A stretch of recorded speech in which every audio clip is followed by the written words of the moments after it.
Welcome to Tech Care. You are joining Morton and Sangha today, and we have a very interesting guest with us.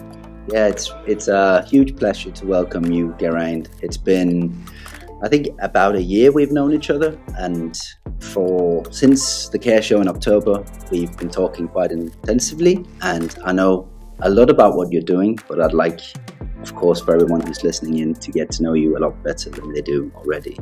So, really, who are you, Geraint Thomas? Yeah, really quite exciting to be here. So I'm a geek. Forgive me, I'm a geek. My head's all geek. I love technology. I particularly like the technologies that aren't quite invented yet. That is very much my background and history. But my heart is very much in social care. Could have chosen any other sector and earned more money, but no, for some reason, I'm wedded to social care. And that's me. So I run a company called Guided Innovation.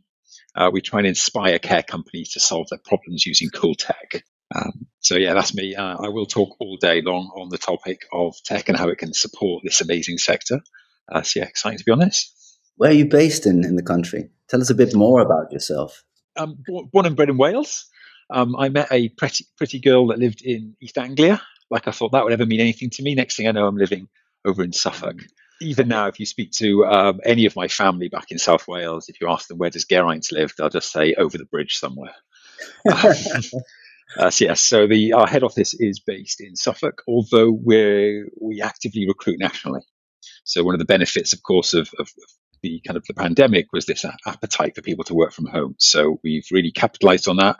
And we have fantastic kind of change managers and project managers and implementation specialists and consultants kind of based all around the UK. Yeah, I know this because I've met quite a few of them already. And I know that you've got a great team and do socials, even also distributed.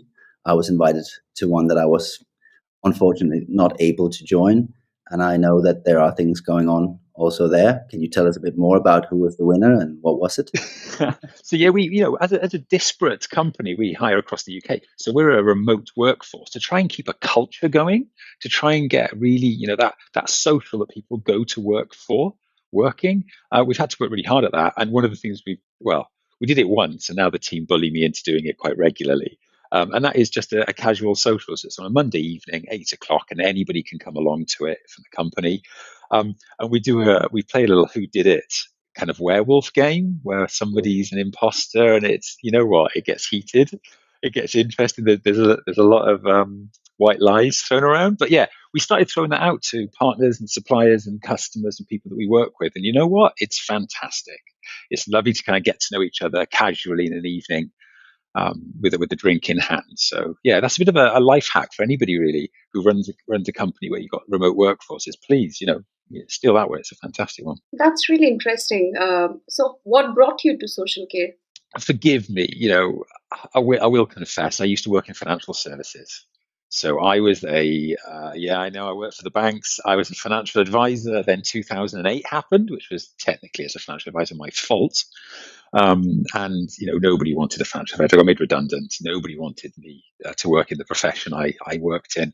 And I fell into social care. So I started volunteering at a care home, which I loved, absolutely loved. It blew my mind. There was a world out there I didn't know about. And that was it. I started working my way up through the world of social care. And, as a geek, technology just came easy to me. And I loved the way that technology could transform and disrupt the way some of the more mundane tasks in care was being done. So that's where I focused. Very interesting. So since 2008, I'm assuming that's when, like 2009, 10, that was your entry into the sector. So over these last 10 years, do you think the industry has shifted with regards to its acceptance of technology? I know the last 2 years have been awesome for anyone in technology and social care. I think, it's sad, but COVID did have that silver lining. And if anything, we should be happy about that silver lining.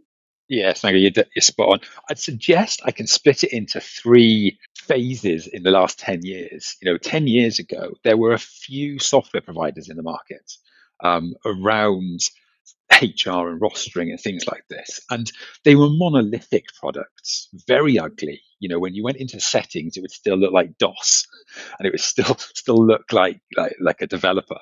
had built it and done it. So, that was the world back then. The products were quite expensive. And sadly, I just saw failed implementation after failed implementation as these softwares were forced upon people.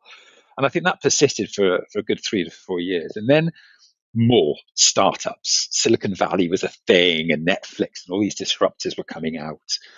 Amazon was a thing, and Netflix was coming on. So I think a lot of startups appeared, fantastic startups that disrupted the other software companies. So now there's lots of products on the market for care planning, lots of products on the market for HR, lots of products, which is great. It makes procurement a bit of a nightmare for a care organization, choosing the right one for them. And now the third epoch that I think that we've come to now is a pivotal point right now. You're right, Saga, exactly as you said, catalyzed by the pandemic. I think I've seen far more startups now with one very small solution that solves one very small problem, but does it incredibly well.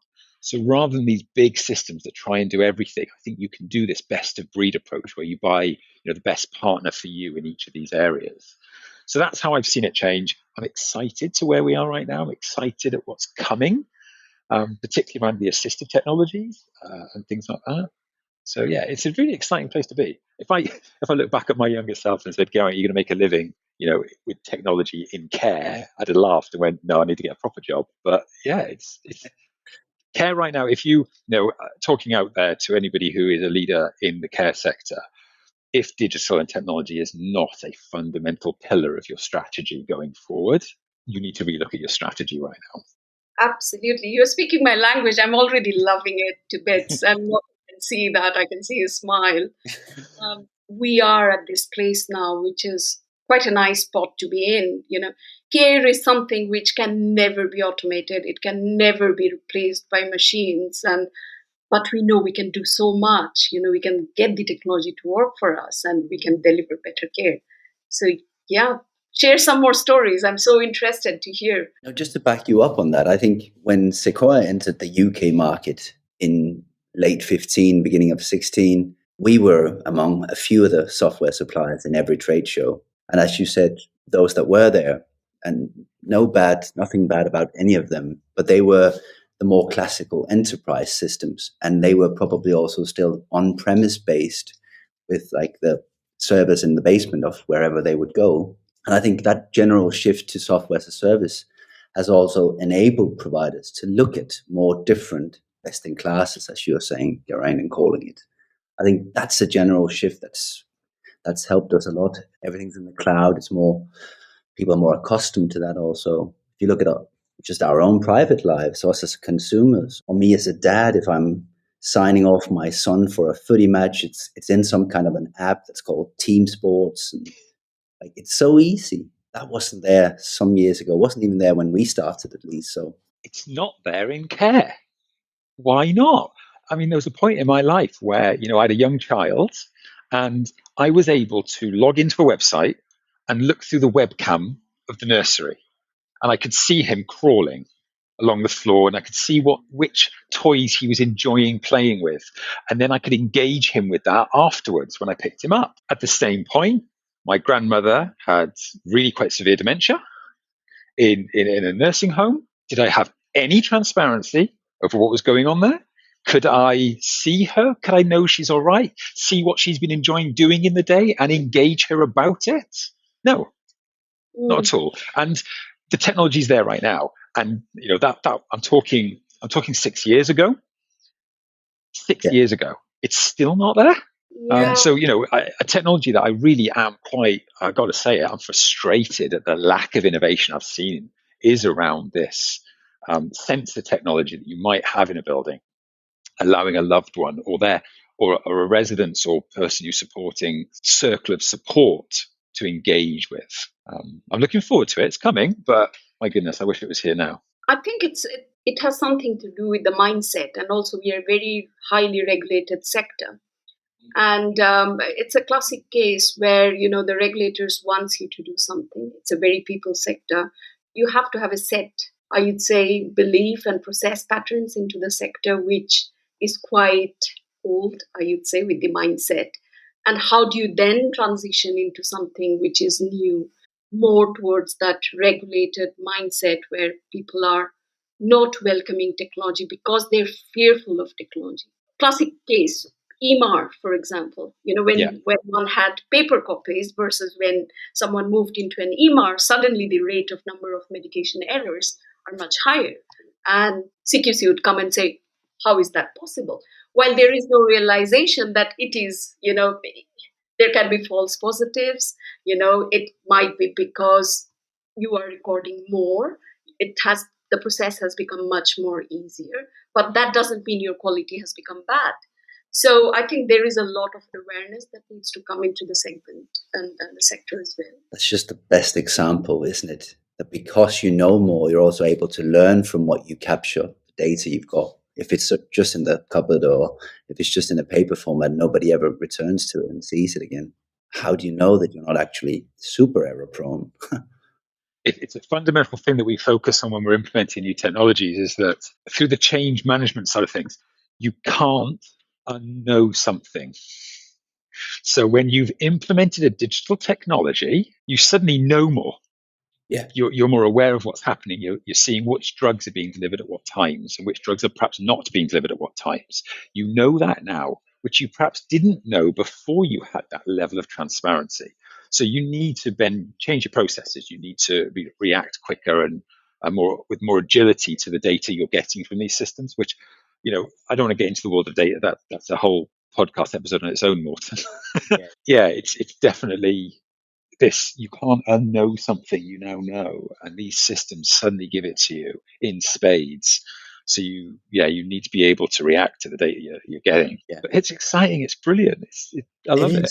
It's truly exciting. And I also think, like, coming back to the example you're mentioning about assistive technologies and sensors and all that, I've seen some really cool stuff over the years. People waking up at night, just like thinking about the alternative scenario to having a sensor beeping a certain someone saying, oh, actually, this person is up now, Mr. Matheson, he's gone up from his bed. And then the sensor just turns on the light, because most likely I'm going to the bathroom. I will be sometimes at nights. And then the alternative to that is that you go in every night and do the night check 2 times and you wake me up instead. And I'm really fond of my sleeping. So there is some things about being proactive when you make great use of technology. And that's really interesting what you're saying. So I've spent time in care organizations, and you're speaking to leaders in these places, and I say, assistive technologies, what assistive technologies are in use in your building? I mean, how do you support them? Can they connect to your Wi-Fi, etc.? So, oh, we don't have any assistive technologies yet. Okay. And I'll walk them around their care home, and you'll walk into residents' rooms and you'll meet people and you'll go, okay, so there's a Kindle, there's an Alexa, what is that? Oh, that helps them read. That's the reading magnifier thing for their book, and it has to stay plugged in because she doesn't know how to plug it in if someone unplugs it. Brilliant. So your service users are going to be bringing in technology into your environment. And if you're domiciliary care, of course, your staff are walking into their environment, which you're going to find will have more assistive technology in it. I wonder what happens when, for example, one of my loved ones, his building, I've kitted his building out with sensors. So I have that level of confidence. I live 300 miles away from him, and I have that level of confidence of what he's doing, and he's safe, and he's having a good standard of living. What happens when his needs get greater and he has to go into a care environment, and he walks in with a bundle of sensors in his arms and goes, "Hi, I'd like to put these up, please." Yeah, care organizations are going to have to get ready for this because it's coming. I mean, the older generation that are getting older and more vulnerable are using technology more than ever. And it's two ways, right? Not just the older segment of our population, but also, as a sector, we need to be catering to the evolving next generation as well. And I can't think myself to be in a care home which doesn't have the technology that I'm using in my day-to-day life and later on as well. So I think it's also about thinking ahead and about the future when you are thinking about digital and technology and how you can bring that future closer now itself rather than waiting for another 10 years for innovation to happen everywhere in the world, but not in care. And although I think we would all like to see the sector leapfrog, there's also a thing about, and I know you do this in your presentations, Geraint, also, you talk about core systems and where are we now? Like, what's the status? What should a proper provider in their digital transformation, what should they focus on? And then there are other things surrounding that core and how things are either interoperable or best in class, or and where do you think an average provider from a digital perspective, where do you think they are now? What are they looking at? What are they doing? Yeah, it's something I look at an awful lot. So in my mind, there are three areas of technology and digitalization that you're going to do in a care environment in your organization. You've got back office systems. I do refer to these as the boring systems. Sorry for anybody who works in finance and payroll and HR, but HR systems, payroll systems, finance systems, intranets, those kind of things, document management systems, maintenance, estates and maintenance solutions. These are back office systems. Most organizations will have a plethora of these in place. They will certainly be having finance systems, HR and payroll systems, certainly. Maybe they're thinking of the other ones that I might have mentioned. Intranets actually flared during COVID. I think everybody was thinking of one, and then COVID hit, and suddenly they needed a platform that everyone could access anywhere. So, those back office systems, I think, are in situ in a lot of organizations. Then we come to the second pot, which for me is your operational systems. So this is electronic medication systems like EMR, rostering systems, care planning solutions, nursing technologies. Now, in this space, I have my triangle of perfect technologies. If, as a care organization, you have fully implemented and embedded into your company a rostering solution, digital care planning solution, and an EMR solution, electronic medication administration, those three systems are fantastic together. CQC or any of your regulators are going to walk in, they're going to see those three systems in place. It'll make you a quality service and a safe service in the eyes of your regulators and your commissioners. Then we come into our third pot, which is your assistive technologies. So these are more your forward thinking. I'm going to lump in there data as well. Once you've digitalized your back office and your front office, your operations, then you need to seriously take a look at how you're going to leverage that data and get insight from it. But also sat in that pot is your sensors, wearable technologies, assistive techs, in terms of, I've seen some fantastic stuff done with virtual reality and augmented reality as well. And really kind of embrace that kind of stuff. So in terms of where everybody is, like I said, a chunk of back office systems are going to be in place. You'll struggle to run your company without them. Operationally, I think people have got one or two of the triangle in place. I think there's not many care companies now that don't have any of those. They'll at least have one or two. And in that space, I think some of might be lumbered with some of the companies I mentioned 10 years ago. But to those companies, I'll encourage you, look at your next renewal and reshop on the market. Definitely, you want to churn your suppliers a little bit. Don't get too cozy with the one you've had for 8 years. You'll be amazed by what you'll find out there when you look for new ones. And then in assistive technology, I wish. I'm really not seeing it out there very much. There's pockets, and it's often piloted. Sadly, a company that will remain nameless. I went on their website and I saw assistive technology as an option in the menu bar at the top. I was like, yes, until I clicked on it and I saw a picture of reading glasses. Technically true in assistive technology, but not what I was looking for. So yeah. Following your example of of the object that you found, imagine that being connected into a sensor, and suddenly, all your activities are getting populated. How many hours of reading the person did enjoy? So yeah, who knows? I'm excited about the sector, and like you say, sensor technology is going to shape the sector even more, even better. I totally agree. So, Geraint, for the last and final question, do you think the sector is on the verge of a digital, and in lack of better words, revolution? Yes, it is at a pivot point. It is right there.